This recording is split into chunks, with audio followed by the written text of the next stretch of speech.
A few decades ago, astronomers thought they had figured out how quasars operate. Now, a new study has thrown a wrench in the works. This cartoon shows a supermassive black hole along with its retinue of gaseous disk, clouds, and jets. Though it seems simple, it set a paradigm that all active galaxies are essentially the same. Any differences we see comes from viewing similar objects from different angles.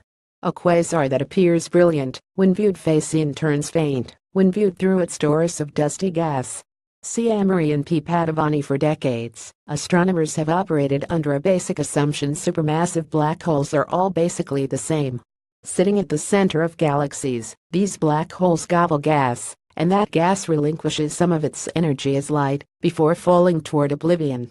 Whatever differences astronomers see in so-called active galaxies lies not in changes to their central black holes or their attending retinues of gaseous disk, clouds, winds, and jets, but in how we view them.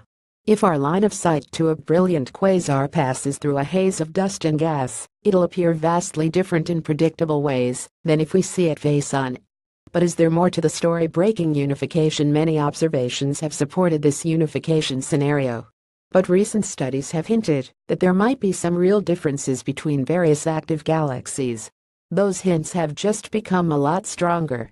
Claudio Ricci, Pontificia Catholic University of Chile, Chinese Academy of Sciences, South America Center for Astronomy, and Peking University and colleagues surveyed 836 relatively nearby quasars and found that their supermassive black holes are not all the same. Turns out that those quasars devouring a gaseous buffet do so out in the open, without anything hiding their accretion, while large amounts of dusty gas obscure those quasars that are reduced to nibbling on tidbits. The key change occurs when there's enough gas falling into the black hole that the radiation it emits begins to push back on gas that's farther away. Yes, it's weird, but photons can actually exert pressure on gas, so, the authors go on to argue, if a quasar accretes gas at a fast enough rate, it'll produce enough radiation to blow away any obscuring dusty gas around it. The results are published in the September 28 Nature. Swift spacecraft offers bird's-eye view artist's impression of a quasar. NASA ESA astronomers have found similar results previously, but this research is particularly convincing because of the quasars under study.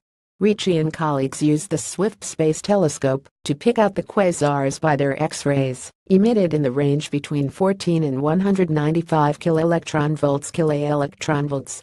Such high-energy radiation, which comes from areas very close to the black hole, ignores obscuring material on its way to Earth, passing through it in much the same way that X-rays from medical machines pass through your flesh and muscle to image your bones. In previous studies, it was difficult to make the case that faint, starving black holes had a lot of dusty gas around them, because it was just as easy to say that the obscuring material was masking the black hole, making it appear less luminous.